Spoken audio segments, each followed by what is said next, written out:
और बात कर रहे हैं महाराष्ट्र की सियासी लड़ाई की। इस पर लगातार चर्चा जारी है। हमारे साथ खास मेहमान मौजूद हैं।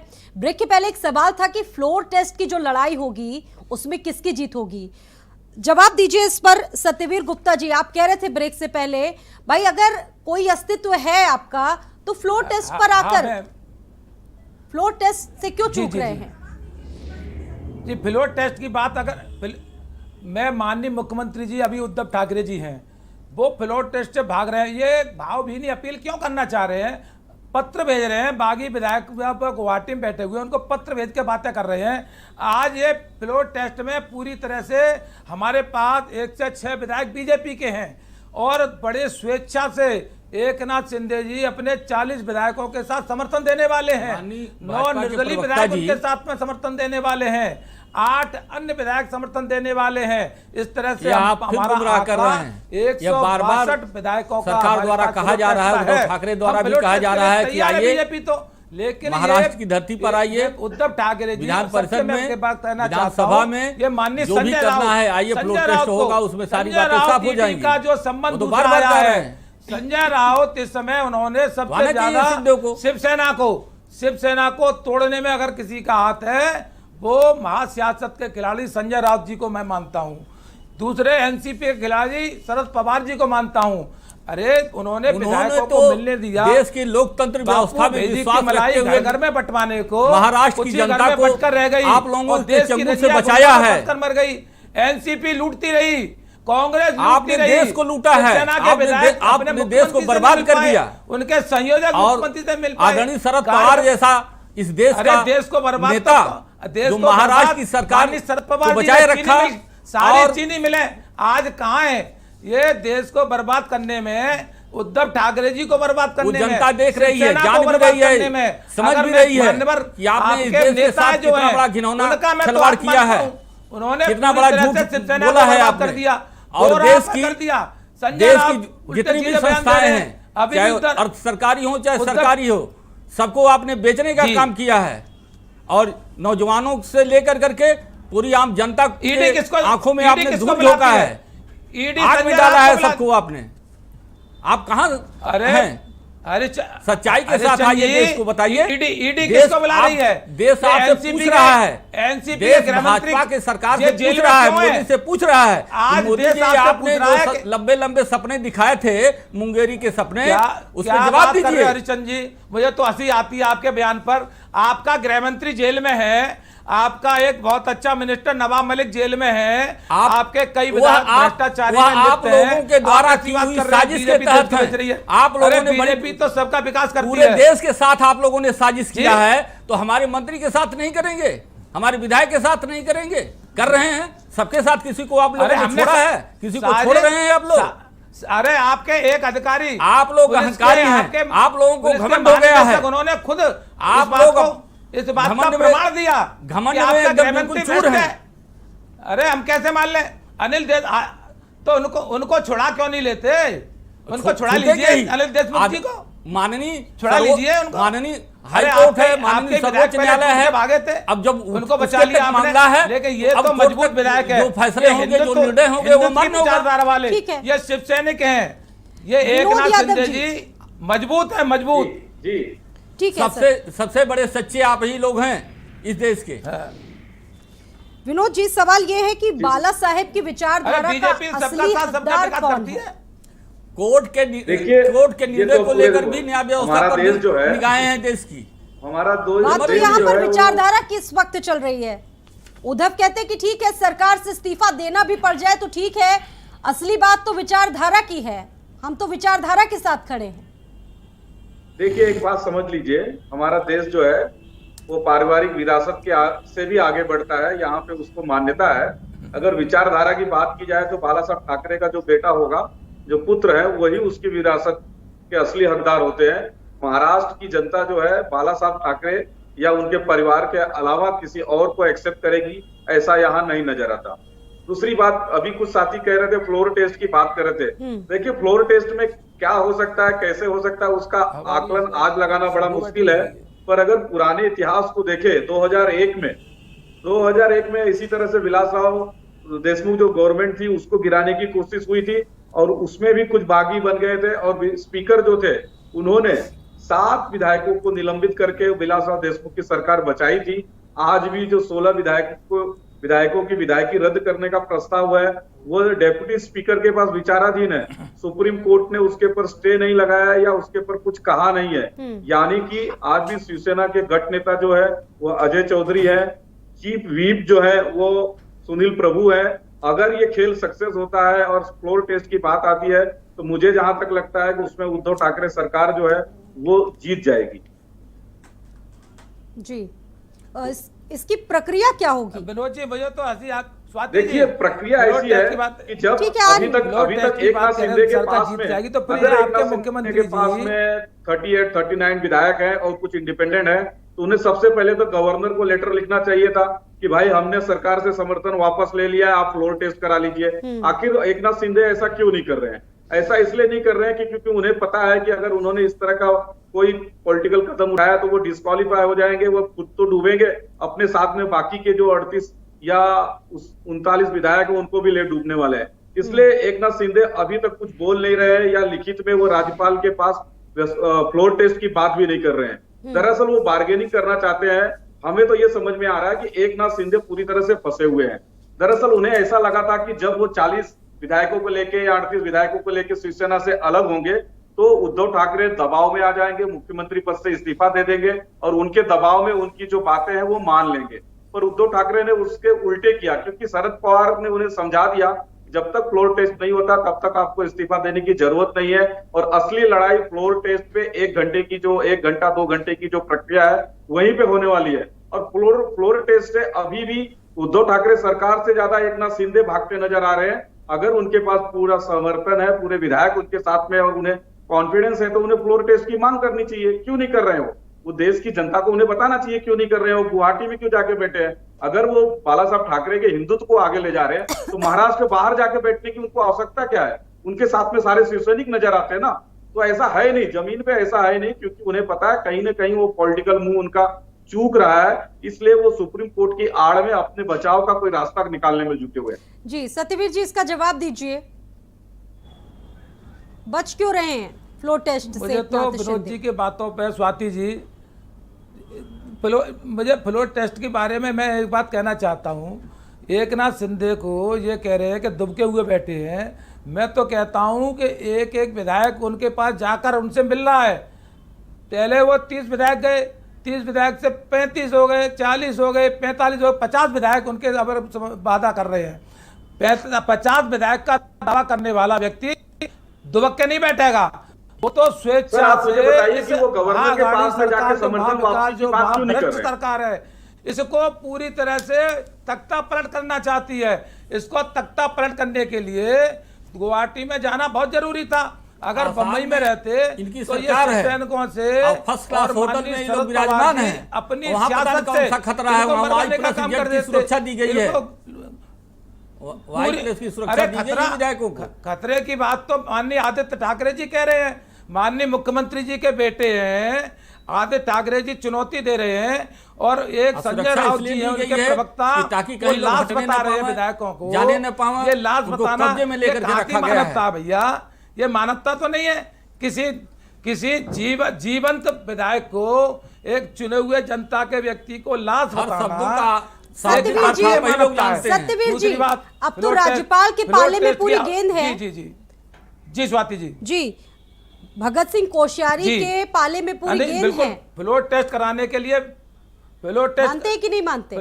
फ्लोर टेस्ट कराने के लिए बीजेपी तैयार है। मैं समझता हूं कुछ ही समय में आप देख रही है घटना चक्र, ये घटना चक्र बीजेपी पूरी तरह से अलर्ट है। अब अलर्ट इसलिए है कि बीजेपी की सरकार जैसे मध्य प्रदेश में बनी उसी तरह से महाराष्ट्र में बीजेपी की सरकार कुछ ही घंटों में काफी बैठकें चल रही हैं इस वक्त।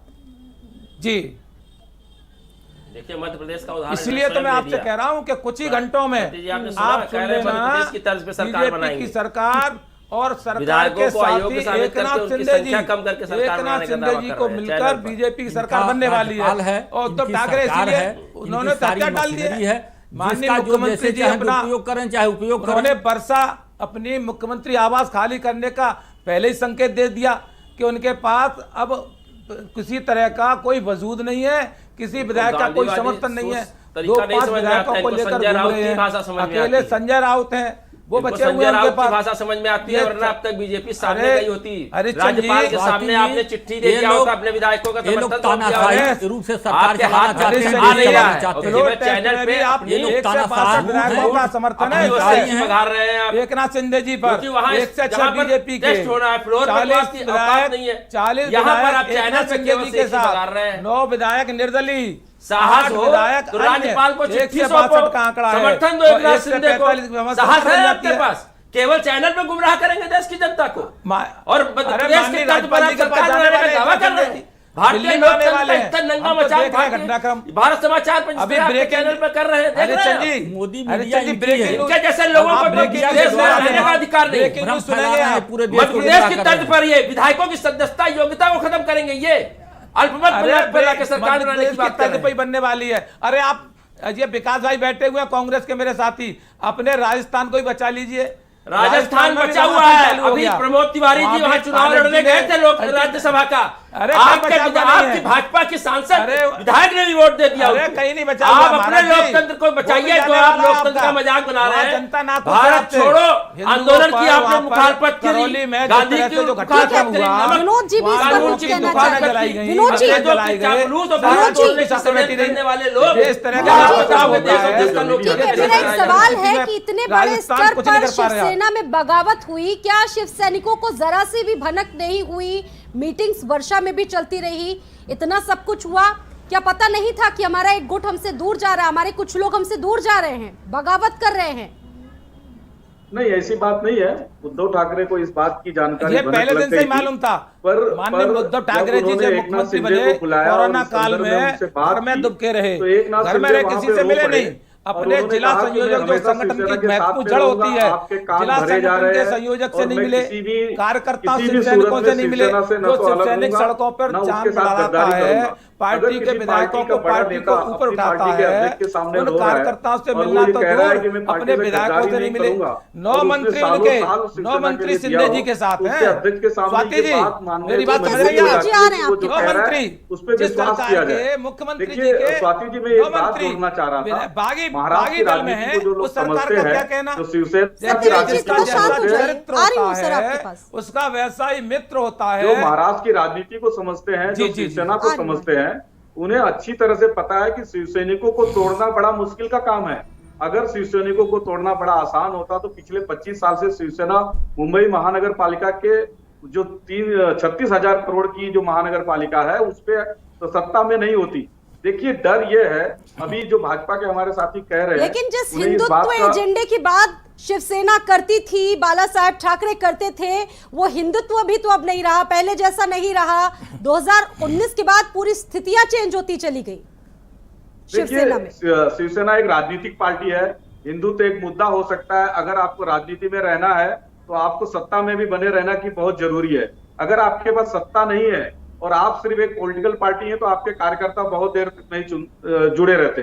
शिवसेना की जो आप आज की जो शिवसेना देख रहे हैं वो आधुनिक शिवसेना है। उन्होंने बाला साहब ठाकरे की विरासत को आगे बढ़ाते हुए उद्धव ठाकरे ने जो शिवसेना कभी मुख्यमंत्री नहीं बना सकती थी, उसने अपना मुख्यमंत्री बनाया है। जहां तक हिंदुत्व की बात है, ये बात जरूर है कि कहीं ना कहीं हिंदुत्व का मुद्दा कई ऐसे मौके आए जब और इसी शिवसेना का को भाजपा और मन से उठाना दिखाना था, ये प्रदर्शित करना था, वहां पर भी शिवसेना कमजोर पड़ गई, उद्धव ठाकरे कमजोर पड़ गए। और शायद यही बात जो उनके विधायक थे उनको इतनी नागवार गुजरी कि खुद से वो अलग करने लगे अपने आप को। इसकी एक वजह होगी ना सर विनोद जी? देखिए, हिंदुत्व का जो मुद्दा है यहाँ पे जरूर बहुत अहम मुद्दा है, लेकिन जहाँ तक सरकार में जब आप रहते हैं तो आपको सबको साथ में लेके चलना चाहता है। अभी आप देखिए भाजपा के जो प्रवक्ता थे वो भी यही कह रहे थे। कंप्लीट कर ले विनोद जी। जी विनोद जी, देखिए अभी भाजपा के जो प्रवक्ता थे वो भी कह रहे थे सबका साथ सबका विकास की बात कर रहे हैं। यानी कि जब आप सत्ता में रहते हो तब आपको सबको लेके चलना पड़ता है। जब आप किसी पार्टी के अध्यक्ष होते हैं तब आप एक हार्डकोर हिंदुत्व का मुद्दा उठा सकते हो या किसी मराठी मानुस के मुद्दे पे आप कड़ाई से बोल सकते हो, लेकिन जब आप मुख्यमंत्री की कुर्सी पे बैठते हो तब आपको सबको साथ में लेके चलना पड़ता है। और यहाँ पे तो 2 और भी पार्टियां हैं, तो कांग्रेस और राष्ट्रवादी जैसी पार्टी है जिनका जनाधार हिंदुत्व के अलावा माइनॉरिटी का भी जनाधार उनका है। तो ये सारी चीजों को लेके वो आगे बढ़ रहे थे। हाँ, ये बात जरूर है कि उद्धव ठाकरे कहीं ना कहीं अपनी पार्टी के जो विधायक थे उनसे कम्युनिकेशन करने में और ज्यादा तेजी दिखाते, फुर्ती दिखाते, तो शायद ये नौबत नहीं आती, उनके विधायक इनसे इतने दूर नहीं जाते। फिर भी आज की तारीख में संगठन उनके साथ खड़ा है, इसलिए उन्हें पूरी तरह से कॉन्फिडेंस है कि अगर ये विधायक किसी तरह का, मान लीजिए कि फ्लोर टेस्ट में इनके साथ नहीं भी आते, तब भी ऐसे कई विधायकों को शिवसेना जिता के लाने की क्षमता रखती है, क्योंकि ग्रास रूट पे कार्यकर्ता उनके साथ में है।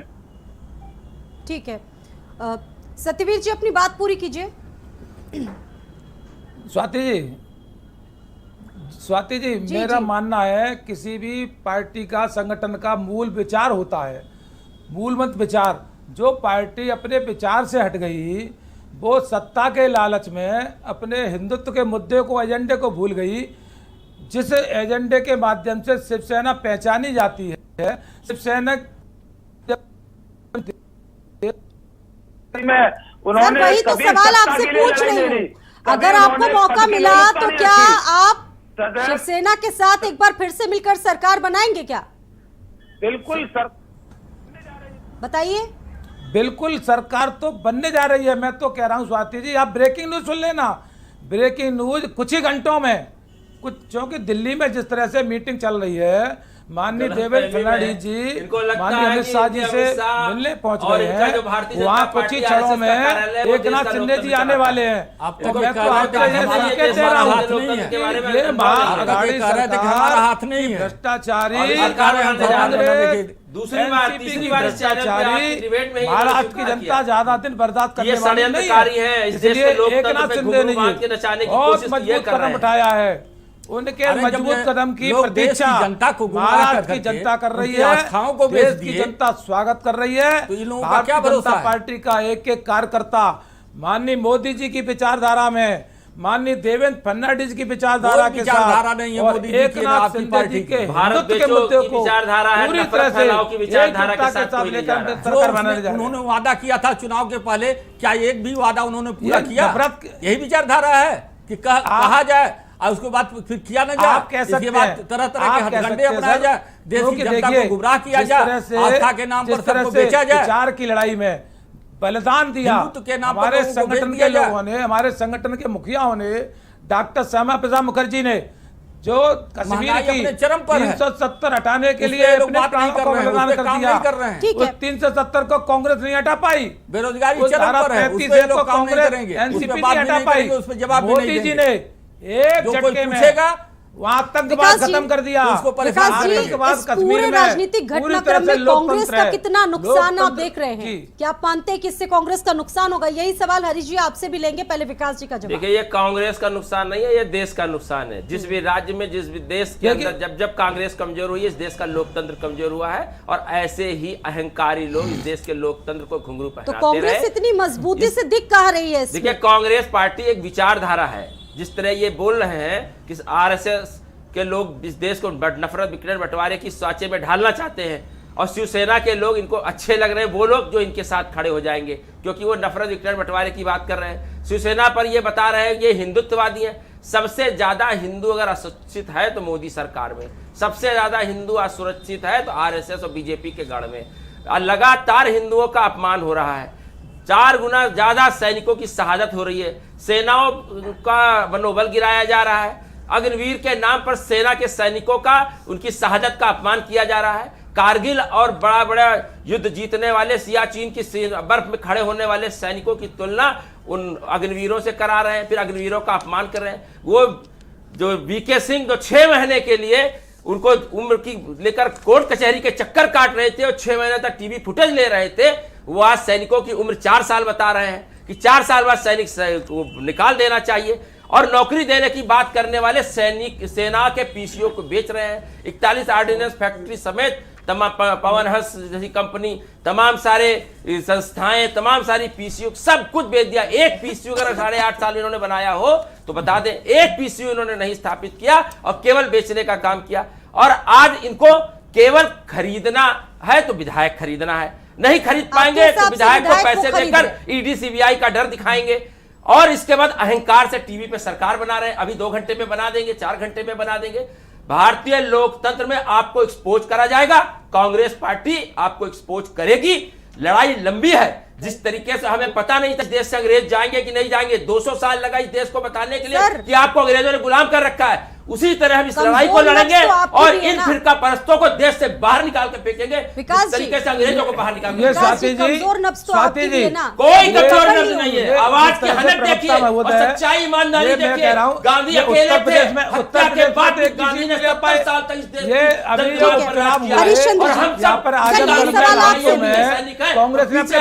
कांग्रेस को तो अपने अस्तित्व के लिए लड़ना पड़ रहा है। कोई अस्तित्व के लिए नहीं लड़ रहा है, अस्तित्व के लिए लड़ रही है भारतीय जनता पार्टी। अगर तो ये परिवारवादी पार्टी क्या कई राज्यों में सरकार है, ये परिवार में जैसे राजा का पुत्र राजा बनता है, ये परिवारवादी पार्टी दिल्ली कर सकती है। स्वाति जी, राष्ट्रपति मेरी बात को बहुत अच्छी तरह देश की जनता जानती है। मोदी जी गली गली वोट केवल और केवल कभी भी ऐसा नहीं पार्टी में जनता का विश्वास है। कांग्रेस तो लोगों के दिलों दिमाग से हट गई। संघीकरण करना पड़े, राजनीतिकरण करना पड़े। द्रौपदी मुर्मू के नाम पर जो ये आदिवासियों को छलने का काम कर रहे हैं, सबसे ज्यादा आदिवासी हत्याएं हुई है तो मोदी सरकार में, इसीलिए छत्तीसगढ़ और झारखंड की सरकार चली गई। उड़ीसा में इन्होंने जो पावर जो दिखाया है, बैलेंस पॉलिटिक्स किया है, वो केवल वोट की राजनीति है। और आप देखिएगा विपक्ष खड़ा होगा और साबित करेगा कि 2024 में ये फिरका परस्त ताकतें, ये जो तानाशाही ताकतें हैं, इसको नाबूद करके दिखाएगा ये विपक्ष। सर बताइए कि कैसे कुनबे को बचाएंगे उद्धव? ऐसा है कि इस लोकतंत्र और संविधान की गरिमा को बचाने का काम सर्वोच्च न्यायालय का निर्णय है। सबसे पहली जिम्मेदारी उसकी है और निगाहें भी इस देश की उसके ऊपर टिकी हुई हैं और उसकी जिम्मेदारी जो है वह सामने 11 तारीख तक आएगी और उस पर हम लोग इंतजार करेंगे।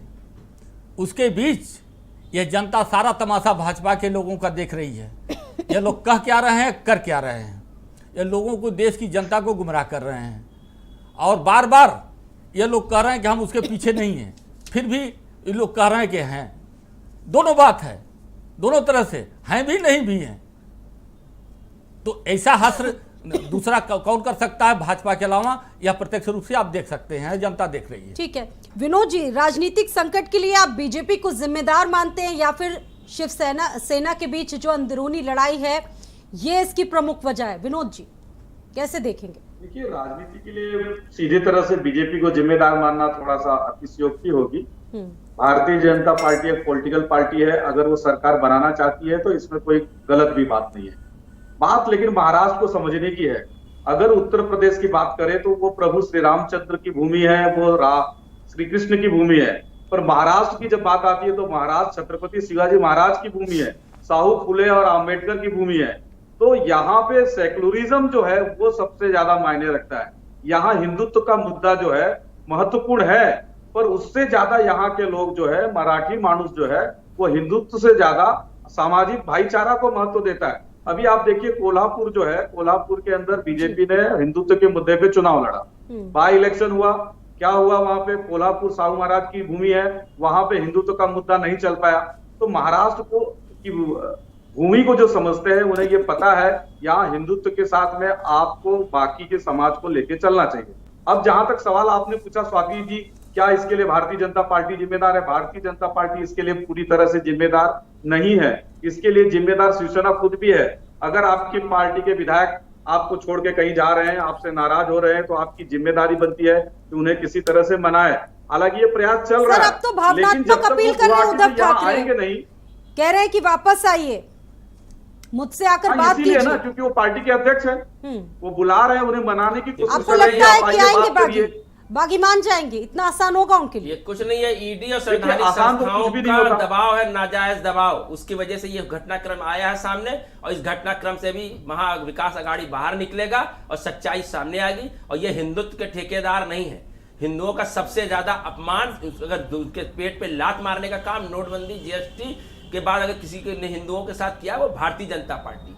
इस देश में काले कानूनों को बनाने वाली भारतीय जनता पार्टी, देश के लोकतंत्र को करने वाली भारतीय जनता पार्टी। बहुत दिन तक ये अफीम जो है, ये बंटवारे नफरत की जो भाग है, बहुत दिन तक नशा नहीं करेगा। जब नशा उतरेगा तो ये देश सच्चाई और ईमानदारी और गांधी के रास्ते पे आएगा। ठाकरे जी सरकार नहीं चला पाए, देखिए सरकार चलाना न चलाना कोई बड़ी बात नहीं है। सांसद और विधायक किसी भी राजनीतिक दल के फल फूल होते हैं। अगर जड़ें मजबूत हैं तो फिर ऐसे फल फूल बाहर आ जाएंगे। ये इतिहास गवाह है कि जिन लोगों ने विचारधारा का विरोध किया है, जो लोग बाहर गए हैं उनको जनता ने नकार दिया है। और किसी तरीके से केवल राजनीतिक दलों की चरमरा करके अगर कोई व्यक्ति सत्ता प्राप्त कर लेता है तो वो जनता का स्वीकार्य नहीं है। जनता तभी स्वीकार करती है जब विचारों के साथ लंबे समय तक आप संघर्ष करते हैं। ये एक भी पार्षद कॉर्पोरेटर का चुनाव नहीं जीत सकते क्योंकि छगन भुजबल से बड़े नहीं है, नारायण राणे से बड़े नेता नहीं है। जनता ने, महाराष्ट्र जनता ने उनको नकार दिया था। सच्चाई स्वीकार कीजिए यादव जी, क्योंकि राजनीतिक दल के साथ धोखा करने वाले लोगों को जनता भी नहीं स्वीकार करती है कि आप 20 साल किसी पार्टी के साथ खड़े और आज सत्ता की मलाई चटने के लिए आप चंद टुकड़ों में बढ़ गए या आपके ऊपर ईडी का दबाव पड़ गया। इसलिए सच्चाई को स्वीकारिए, सच्चाई बताइए, क्योंकि राजनीति जो है दिल दिमाग वाले करते हैं। गरीब जोड़ने वालों का काम नहीं होता है, इस बात को मान लीजिए। हम जैसे लोग जिन्होंने 25 साल कांग्रेस को दे दिया, कोई टिका नहीं सकता।